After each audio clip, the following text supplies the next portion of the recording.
have a broad question for us to start, Mr. Rosenfels. That is, are you more concerned that the Vikings fell down 20-0 or excited by the fact that they came back and won? If you could only pick one and not sort of blend those emotions, which I think everyone is today, which would you pick? Well, we've been looking for this Vikings comeback at some point. We've been talking about it for 2 years. Is there going to be a game where they're down by 10 points, 17 points, 20 points in this situation in the second half, and their quarterback, Kirk Cousins, can he bring them back? They signed him for games like this. Well, to be down by 10 or 17 or 20 points, you have to play terrible for the first half, which is what the Vikings did. And it wasn't just the offense. It was really all three phases of the game did not play well, and they're sort of doing everything they could to lose that game. And but then played really, really good football in the second half. Kirk played great. The defense obviously got a ton of stops, and the Vikings got a great win. And if you're a Broncos fan, I tell you what, this is like maybe their fourth or fifth game that was like pretty much just like this, where they've had some sort of lead right at the end and couldn't get it done. Should have won the game, but the Broncos obviously played really poorly in the second half. But the Vikings played well, and Kirk played well, and this is the game that we've been waiting for. Yeah, I think we learned why they've lost so many close games, because their head coach does not know how to manage them, and they also make really poor decisions and clearly can't keep people in front of them when they're ahead in a football game. Kyle Rudolph, a 32-yard touchdown, Stephon Diggs, a 54-yard catch. I mean, those things, when you're up in a game, are the cardinal sin, the dead last thing that you can ever do. And that's exactly what Denver did. And the fact that they only pressured Kirk Cousins 6 times total and maybe once or twice in the second half, I think tells you about the Denver defense quite a bit, that they were kind of the perfect design for Kirk Cousins to win against them when they couldn't really create pressure with their front four. And the Denver did not blitz very much. They kept kind of just running it back. Four-man rush. And when the Vikings went up tempo, they were able to wear those guys down. And in the second half, Sage, there was just no pressure whatsoever for Cousins. So there's this feeling from me, like, you deserve credit for the win. You don't have to apologize for it. Like, everyone should be happy in that locker room about it. They should be excited. Vikings fans should be super happy about it. You're 8-3 going into the bye. You couldn't ask for much better than that. And yet at the same time, boy, you came close to losing to your third backup quarterback of the year, and they really kind of handed it to you in the second half. Well, this is the NFL. When you don't play your best football, you can get beat by anybody.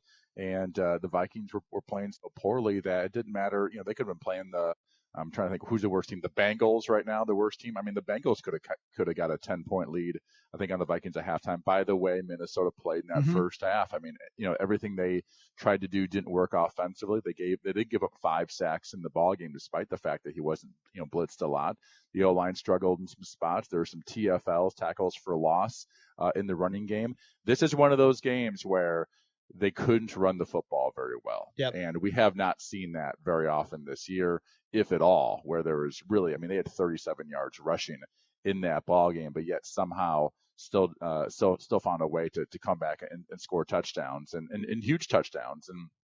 And it wasn't just the Kyle Rudolph play where he was wide open on the bootleg for touchdown, or the Stephon Diggs bootleg play. Also, he's actually the third or fourth option in that play for the other touchdown. There was just a straight go route early in the second half that Denver gave up to Stephon Diggs, and it's just like, there's no reason when you have a lead like that, keep the ball in front of you. Yep. There's just no reason to allow to get the ball on a 40 or 45 yard go route. I mean, play it deep to short, keep the ball in front of you, make them run comebacks and stop routes for 8, 9, 10 yards.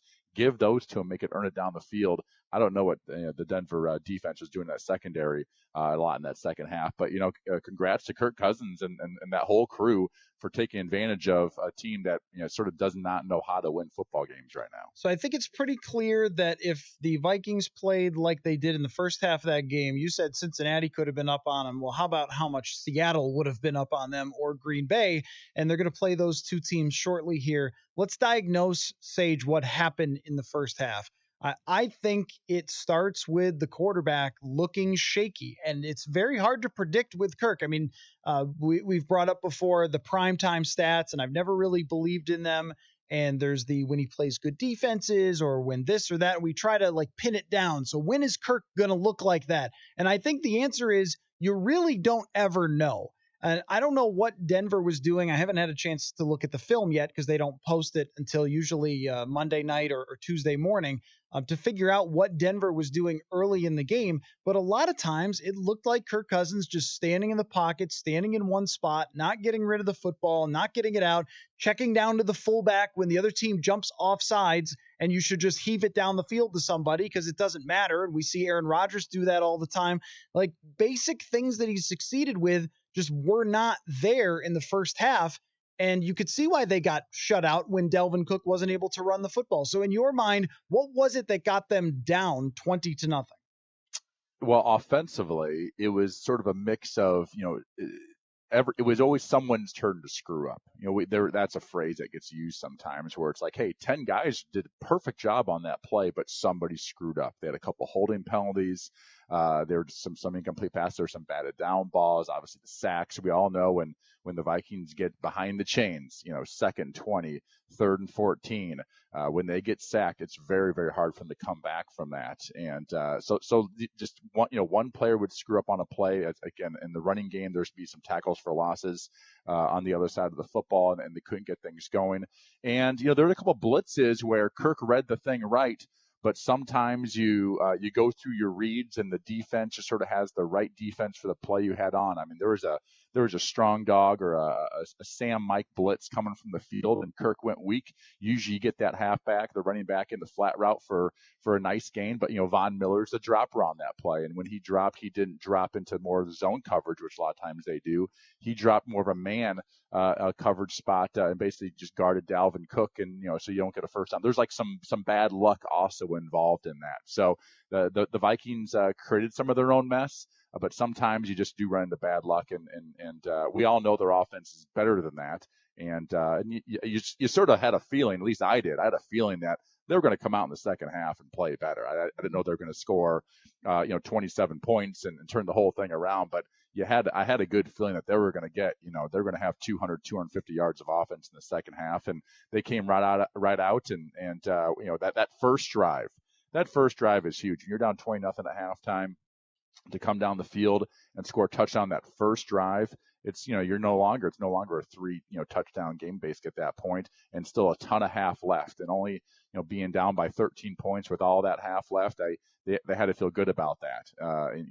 But on that drive they went not 2 minute, not where they're where you're playing as fast as you can, but in that sort of hurry up mode, no huddle offense, try to get things moving faster, take less time because they needed every possession possible in that second half. Well, let me stay with the first half in getting behind because it wasn't all Kirk Cousins' fault, clearly. I mean, the offense wasn't moving, but in the past, you go back to 2017 and even some games last year, the defense would keep them in games where I remember against, and I know it's not a good opponent, but Cincinnati toward the end of the 2017 season, where Case Keenum was getting booed in the first half and people were cheering for Teddy Bridgewater to come in. And they ultimately blow out Cincinnati. But part of that was because the defense showed up and made a couple of plays against the Bengals to make sure that that game didn't get out of hand. And the fact that you win a couple of drives without scoring just didn't really matter because as long as you score at some point, you'll be fine. The defense is playing that well. Andrew Kramer from the Star Tribune had this stat that the Vikings are 25th when it comes up to giving away passing plays of more than 20 yards. And we saw a wide receiver throw a 38-yard pass. We saw Cortland Sutton jump up over Xavier Rhodes. We saw a pass interference that was key in the first half.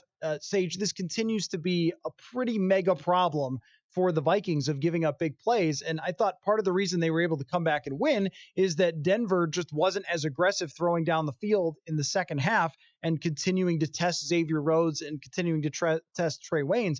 But I think we've gotten to the point of there is no real solution here, and everybody knows it that they face.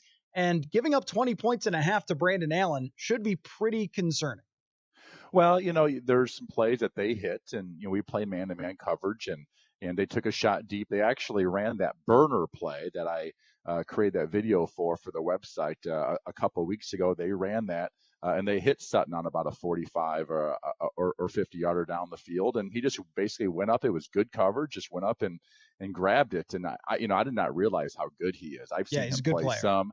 Tim Patrick, I think, is a pretty good player too. Big guys, big 6'3", 6'4" bodies, and those are just tough for any corners to guard when they throw it up like that. So, what's really interesting to me is you go to the Vikings' first 3 drives. You have a 3rd and 1. Well, they go the old fullback handoff. That's I don't get that unsuccessful, one. I right? The don't old fullback understand hand. that one at all. And So, I love fullbacks. You know it, I'd but I rather don't have the understand fullback that. handoff than the tight end reverse, which is what the Broncos totally did agree. later. Totally agree.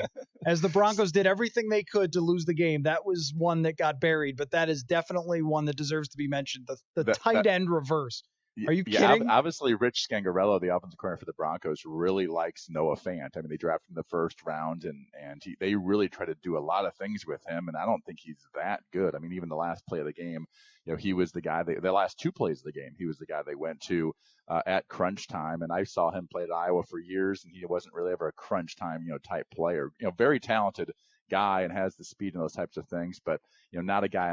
I don't know if I've ever handed a reverse off or seen a reverse to a tight end work all that well. So anyway, you got the fullback handoff on 3rd and 1 unsuccessful. You got that zone dog play where he hits Cook in the flat, but Von Miller's dropping, so that's a little bit of bad luck. So now we're over for 2 on that 3rd possession. That Elflein has a false start. Now you're in 3rd and 14, ends up being a sack for Von Miller. So you go bam, 1, 2, 3 out of the gate. 3 bad possessions, and then just sort of steamrolled from there, right? So the next possession again, Bradbury beat first play of the game or first play for a TFL, and then there's a holding on a play action that Diggs was open for. Now we have 4 possessions in, and we've sort of beaten ourselves and just have not put a quality drive together for the 8 to 10 to 12 plays that you need. And again, it always seemed like it was just sort of one guy that would make that mistake, and in the second half they cleaned that up. Yeah, no, you're right that in the second half they were able to clean that up with a lot of help from Denver for sure. But on the defensive side, I thought that it was more Denver trying not to win or trying not to lose than trying to win on the offensive side that helped the Vikings defense. And then the decision at the end of the first half, and I'll never understand this one in a million years, why you're up 20-0. You get the other team fumbling on a kickoff, which stop returning kickoffs already. Right? They're going to give you the ball at 25. Do you remember the days when a 25-yard per return guy was awesome? Like, oh, wow, he's all close to leading the league, 25 yards per return. Now you need to be the best guy to make it worth it to even get to the average of like the 27. Stop returning kicks. What's interesting is I'm an Iowa State Cyclone, and I've seen enough of their games this year where you would love Matt Campbell's approach to that. That's our head coach. They will fair catch the ball. In college football, if you fair catch it, you automatically get the ball on the 25-yard line. Yep. So if you fair catch the ball in the field of play on the 5 or 10-yard line, they will just He does not want to have the backed up situation. He does not want a holding penalty on some guy or a push in the back or a fumble. You're carrying the ball and guys are running 50 yards as fast as they can at you. They're going to hit you hard, and there's a chance you might drop what you're carrying. So they fair catch it all the time, and we just want the ball in the 25-yard line. I totally agree with that. Whether you scored or it's the end of the half or the game or being in the second half or whatever it is, we just want the ball. And not very often. Unless you have a great returner or something out to midfield or for a long one. So I always just say that on punt returns too. Like, I'm fine with fair catches. Like, we just want the ball. You know what I mean? Our defense got their stop, and then you have guys go out there and try to catch balls and return balls when there's guys right on top of them. I'm like, man, we want the ball. The defense wants to get out the field. The worst thing you can do is have that a fumble punt or muff punt, and now our defense has to put their helmets back on and run out there, and now everyone's all upset at the returner. I just take the knee and take the ball at the 25-yard line and go from there. Very surprising, and a really big play in the game was that interception right after the fumble. The very next play, Zendejo picks off the quarterback. Yes. Right near the goal line. If they don't do anything on that drive and just kick a field goal, now they're up 23-0. That's a big difference, I think. 20-0 and 23-0. 4 scores. Yep. It's sort of a 4-score type game where you have to go for 2 or those types of things. So that was a huge play in the game as well. Yeah, and that goes under the category of the Broncos sort of handing the game away, which is if you were putting like Boy Meets World fans would appreciate this because there's a famous episode where they put M&Ms on one side and the other, one side for this girl and the other side for that girl, or however the episode goes. And if you're putting M&Ms in one side for you should be really scared about what happened yesterday going forward and how it's going to affect the Vikings if they do it again, and then the other side for you should be really happy with how things went. On the scared side is, boy, the Broncos did everything they possibly could, including going empty set with a backup quarterback and heaving the ball down the field 20 yards into the end zone when they didn't even have to rush at that point, and they could have handed off 3 times, had a 4-score lead. Essentially, you're right. The 2-point conversions do come into play, so maybe it's a 3-score if you're really lucky. It's still a 4. I mean, you still have to convert on a 2-point conversion. Right, exactly. There's still But another the play game you have is to make. almost over at that point, though. If you even kick a field goal there, and they end up throwing it away. And by the way, of the 3 worst calls of the game, I'm going to go with the that is the 3rd worst call, but maybe even the 2nd worst call. You've got the reverse to Noah Fant, yes. And then they had a 3rd and 7 where they just ran the ball for 4 yards and then kicked a field goal. And we're on the same it. page here. Like, what was that one? I mean, like, really, you're just going to run okay, I guess we're just going to just kick the field goal, basically. They didn't get that. So they left a lot of points on the board on the other side, which, good for the Vikings to take advantage of that. Right. The Vikings deserve credit for taking advantage of it. I thought Jason Garrett made a few mistakes last week, and the Vikings did not let him get away with it either. And then, it seemed like the Broncos were doing everything they could to make those mistakes. And here's the Vikings saying, okay, well, great. We'll throw a touchdown to Stephon Diggs if you guys aren't going to play a prevent type defense to keep us in front of you. We'll throw to a wide open Kyle Rudolph for a 32-yard touchdown. We'll take advantage of your foolish decision, like you said, to run the ball. And this is what I don't understand, Sage. This team throws a pass with a wide receiver early in the game, basically being like, we're 3-6. Let's just do whatever. Let's throw caution to the wind.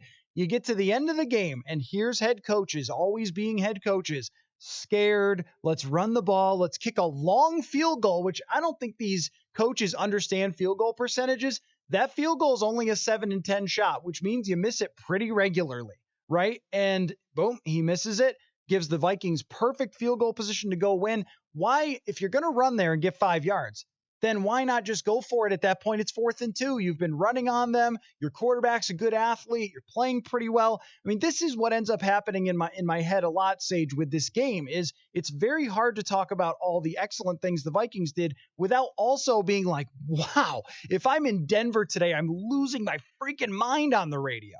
Well, and they've been losing games like this all year. Yep. I mean, really, I think this is like the 4th game that is very similar to this. And one of my favorite sayings in the NFL, I believe I heard it as a rookie, was NFL games are really hard to win and really easy to lose. And this was one of those games where it's like, we had it and we just, it slipped through our hands so easily because, the other team that you're playing against, there's full of a bunch of great athletes and great players, and if you give them an opening, good teams take advantage of it, and the Vikings did, and a huge win. Looking back, man, that would have been a really, really bad loss for this football team as they're marching here towards the playoffs. Look like they're going to be a playoff team, but they lose that game yesterday. Packers are in a bye. They're 8-2. The Vikings have 4 losses, and the Packers have 2. I don't think they're going to catch them in the NFC North, but now they're only I guess a half a game back. Is that how they call it when you're 8-3 and 8-2? Yes. They're half a game back. Yep, half a game back. Whatever that means, they have one more loss. I know that they got one more loss in the Packers, and they're right in the mix here. So huge win, and congrats off to them. Congrats to Kirk Cousins. Really, I mean, listen, I'm hard on him, and he's a hell of a lot better quarterback than I ever was. But he's done some things I think that has deserved some of that tough criticism by whether it's national media or local media, and then there are occasionally those things like the obvious offsides where and Aaron Rodgers just goes, I'm going to go back here and buy time like it's a Hail Mary and throw the ball as deep as possible, and maybe we'll get a pass interference, maybe we'll get a completed pass. If it's an interception, who cares? We're going to get the ball back. It's going to be 1st and 5, back here. But he does those things like checking the ball down for a 1-yard gain, and those things that just sort of make you want to rip your hair out. But he's gotten a lot of criticism, and he came through with flying colors yesterday. And the best thing about it was he didn't try to do too much. He was sort of slow and steady in that second half, and let's just keep pushing it and keep executing. And he hit a lot of underneath routes, hit some deep ones too, but had a lot of those routes for 7 to 8 to 9 to 10 yards that just sort of kept the chains moving and kept that line from having the pass block too long, which is the hardest thing for them to do when it's 3rd and 9, 3rd and 10 plus. That's really the weakness of this offense.